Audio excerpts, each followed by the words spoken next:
Job actually, with the egg whites with sugar, and then we have here just a banana puree, which is just simply bananas, sugar, honey, and a bit of honey blended down. So if you've got a few old rotten bananas, not rotten but just oldish bananas, you can just leave them in a plastic bag, leave them to the side, and you can do a puree. But you can do you can do so much other like recipes if you want to do a banana mousse or whatever. And so if you want to crack on with creme pat, Right, key part of the souffle is not all just about the egg whites, it's about the creme pat which you're using on the bottom, which is a thickened custard. So you make it like you would your standard custard. So you start off with your whisked egg yolks. Some swap sides, you can go outside. Yeah. And then with your whisked egg yolks, you'll add your sugar. Obviously all on the recipe cards. You've got the weigh up for everything. So I've had mine pre-weighed up, ready for today. All I'm doing is whisking this. So you're making like a nice thick paste with the egg yolks and sugar. And on the heat over here, I've got my milk, which is weighed up as well. I'll bring that onto the boil, and then I'll combine it through with the egg yolks and sugar. That's your basic custard, your creme anglaise, and then you'd heat that up to 80.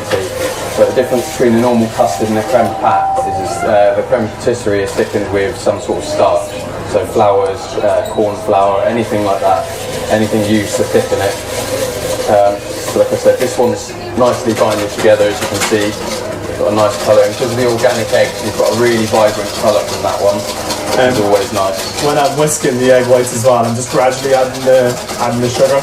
It's the same if you were making meringues or anything like that. If you add it all in at once, it just kind of upsets the balance of the eggs. So if you just add it in gradually, bit by bit, we're just going to whisk it up to stiff peak. Did you say about creme patisserie, the best texture to get it to? Yeah, so when you're looking to heat the creme patisserie up, the ideal texture is sort of like the same texture as English mustard. So it's got that sort of slightly thick, pasty sort of feel about it. All I'm doing here is I'm just going to add bits of milk, my egg yolk and sugar at a time. And you always go little by little, especially at the beginning, because you don't want to run the risk of cooking the egg yolk out so that you end up with little lumps. So I'm just going to gradually pour that one in now as I'm whisking. So as you can see, that's the milk combined with the egg yolks and sugar now. And I'll transfer that one basically back into the same pan. The key thing is not to have the heat too much. Obviously if it's too hot, you scramble your eggs and then you'll end up with little lumps through it. So I always turn mine down, or if you find it getting too hot, you can simply pull the pan away from the heat. And this is basically cooking out the egg yolks, so it thickens up the custard naturally. And then my lovely friend Joshua over there is getting my corn flour. He's just going to add a tiny couple of tablespoons of water just to loosen it up. This will prevent any lumps from appearing in your creme patisserie. For the souffle, obviously the creme patisserie, you couldn't use it straight away from the heat. It's going to be too hot. Therefore it will deflate the egg white for the souffle. So you'd make your creme patisserie, which is what I've done here. It's the one I made yesterday. And you see, like you were saying about the mustard, it's the same texture, it's the same looseness as it. So it's just literally A and B added together. And then the other thing as well is have a ramekin. Usually angling outwards is better because it gives the rise as the egg white's baking up. It's hitting up the side and pushing up. So if it follows the shape on from where it is. There's a few little simple tricks. We buttered it and then you refrigerate it, and once you take it out of the fridge, you butter it again. So I butter it twice. So just make sure every little bit is covered with butter. Otherwise, it will catch. If it catches onto the side, we've got a disaster. I'm hoping it's not going to happen here. So egg whites just plunked in, and then we very gently fold it through. And you don't want to batter it around. Now, if you wanted to do like a strawberry souffle, if you want to do a chocolate souffle, the recipe's down there. All you do is replace the banana with a fruit puree, with another flavour of some kind. And what we do on the side as well, we've got a texture. So here we've just got some proline. If you want to do digestive biscuits, you could. Any kind of a nut that would hold on to the side. So what you do is you just literally pour your proline in.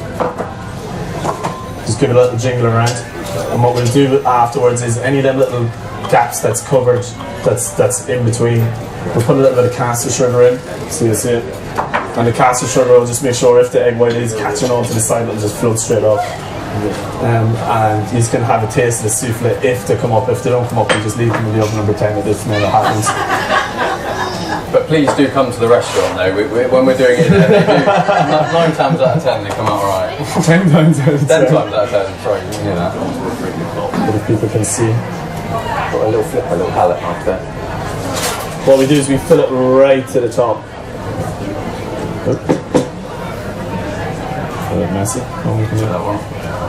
So you go right to the top and just scrape it off, and then go along with the cloth on the inside, and just give it that little bit of freedom. So when it does shoot, it goes straight up.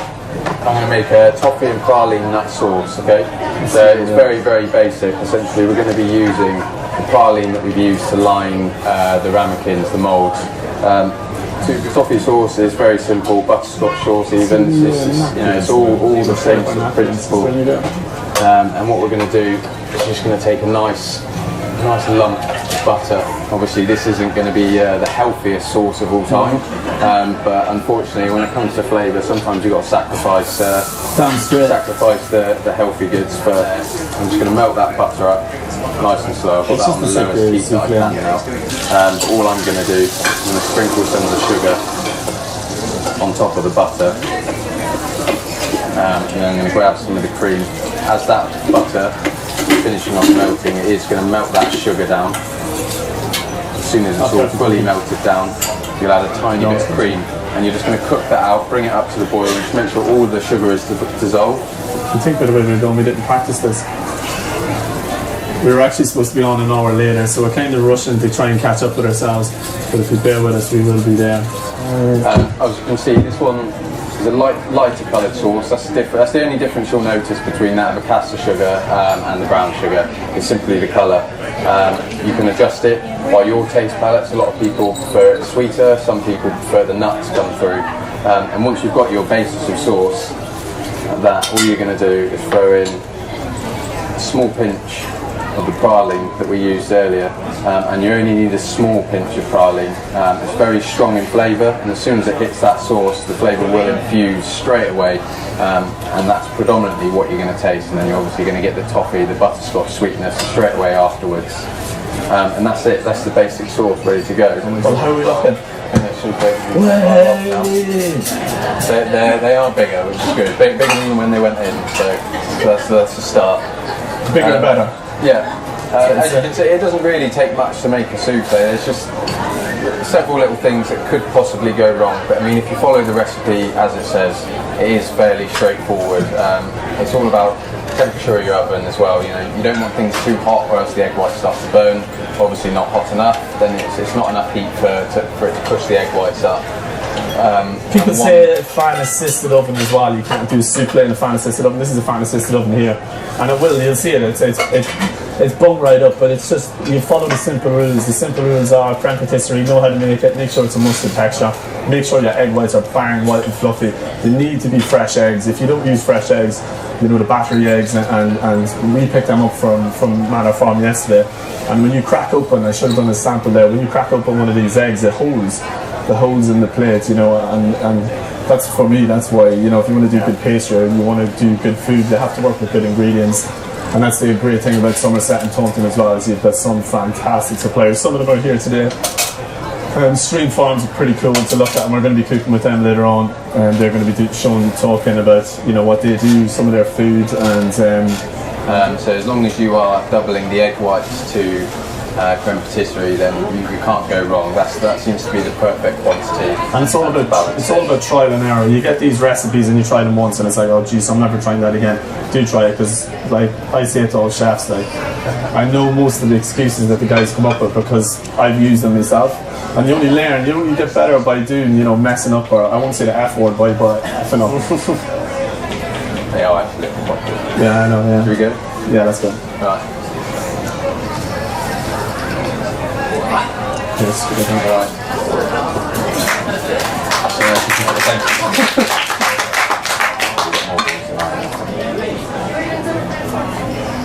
So it's really good as well to use a nice oven cloth, because they just come straight out of the oven. I'm showing off. I can't believe he took off his soufflé and done it in a cooking demo. Yay! Clap to us. If there's anyone that would like to come up and give it a try, then feel free. We've got plenty of cutlery here. Help yourself. So like I said, we've got them all set up there. Nice bananas, nice sauce. Crack them open for them there as well.